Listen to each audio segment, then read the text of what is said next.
Hi class, we're gonna go over Taekwondo skills part 2. So before we get started, let's do a review on your fighting stance or your combat stance. I'm gonna be in my traditional stance, left foot forward, right foot back, hands are up, right here covering the chin area, not too close to the chin, right hand is further back, left hand is further forward, chin is down, feet are about hip width apart with a nice soft bend in the knees. Heels are up off the ground, shoulders are loose, hands are loose, and you're ready to go. Starting off with footwork, we're gonna do 2 forward, 2 back with the step and slide. Ready? And 1, 2, 3, 4, 2 left, 2 right, 1, 2, 3, 4, and recover. Slide and step. Your rear leg moves first, 2 forward, 2 back. You'll notice I cover more distance in a faster period of time. Slide and step. Ready? And 1, 2, 3, 4, left and right, 1, 2, 3, 4, and recover.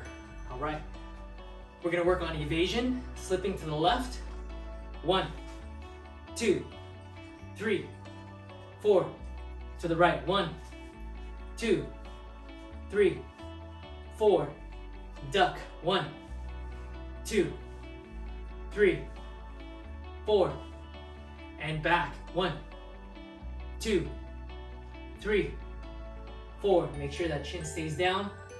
Step and slide, cover right side. Using your footwork, stepping and sliding. Absorbing the shock or impact of that strike. 1, 2, 3, 4, left, 1, 2, 3, 4, riding body shot. On the right side, stepping and sliding to the left.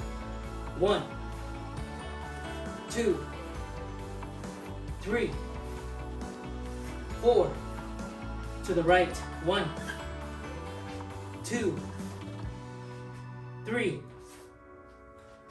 4, and recover. All right.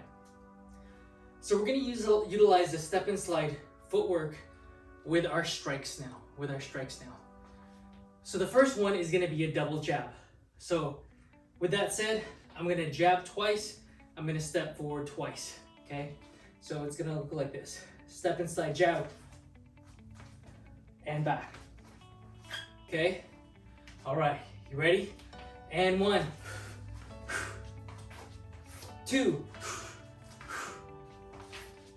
3,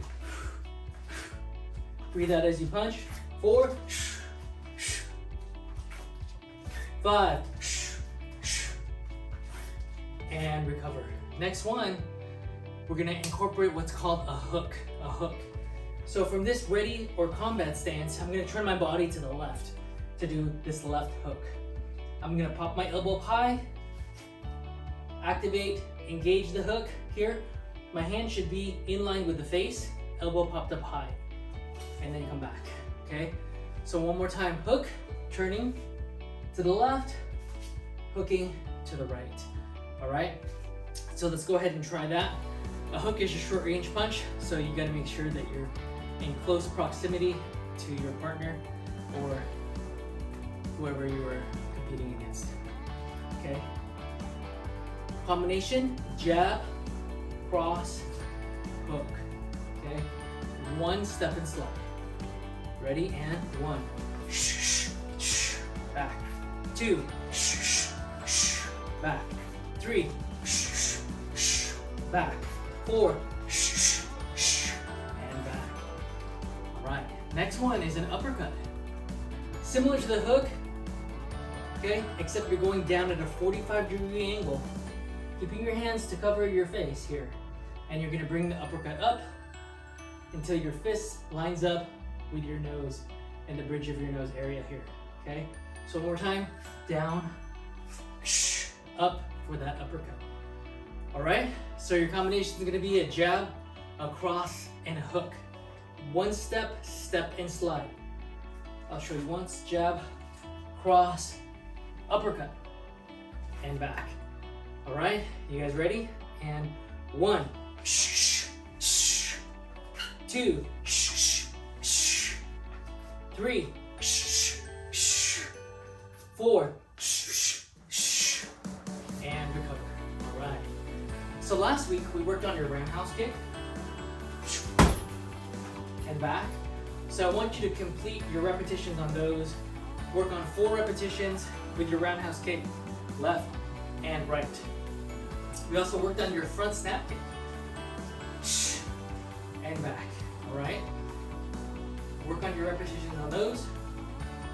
We worked on your push kick, pushing with the ball of the foot, and then back. Okay. Work on those. This week, I want to focus the attention onto a side kick. A side kick is a very powerful, strong kick. You can generate a lot of force with a side kick. In my traditional stance, I can generate more force with my side kick from a static position on my rear leg, okay? So bringing my knee up, chambering, very similar to a roundhouse, and then coming back, okay? If I do the same with a static side kick from my front leg, I'm not gonna be able to generate as much force. I'll be able to generate force, just not as much. So just be aware of that. We'll talk about Taekwondo combat theory later on as the semester goes. But for right now, just understand that concept. Understand your tools, know what they do, how powerful they are, and when you can exploit them, okay? And we'll go over those details again as the semester goes, all right? So for your side kick, from ready position, I want you to just focus on the rear one, 4 times. Bringing that knee up, hitting with the heel, and then coming back down.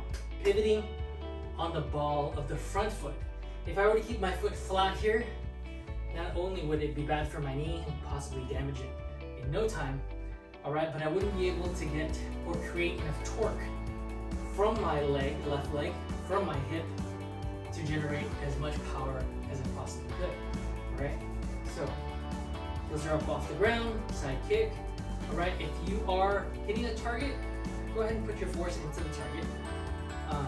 Don't put too much force into it because you have to get accustomed to this technique first. So always focus on form versus power, all right? If you don't have a target and you're kicking into air, be mindful. Okay, you don't want to hyperextend any of your joints. All right, so just kick into it very lightly. All right, ready? And 1, 2, 3, 4. Okay, hitting with the heel of my foot, not the ball of my foot, the heel of my foot. I'm gonna switch leads. Right foot forward, left foot back, working on that side kick, okay? Turning, kicking with the heel, and then coming back. Pivoting on the front ball of the foot. Ready? And 1, 2, 3, 4, and recover. All right. So that's your new kick for this week. Next week, we'll go over the axe kick. I really want you to focus and harness your attention onto the side kick and really try to isolate that hip movement, that rotational movement to create that torque for your side kick. All right, so now you know front snap kick, front push kick, roundhouse kick, and side kick. All right? Great job this week, guys. I'll see you next time.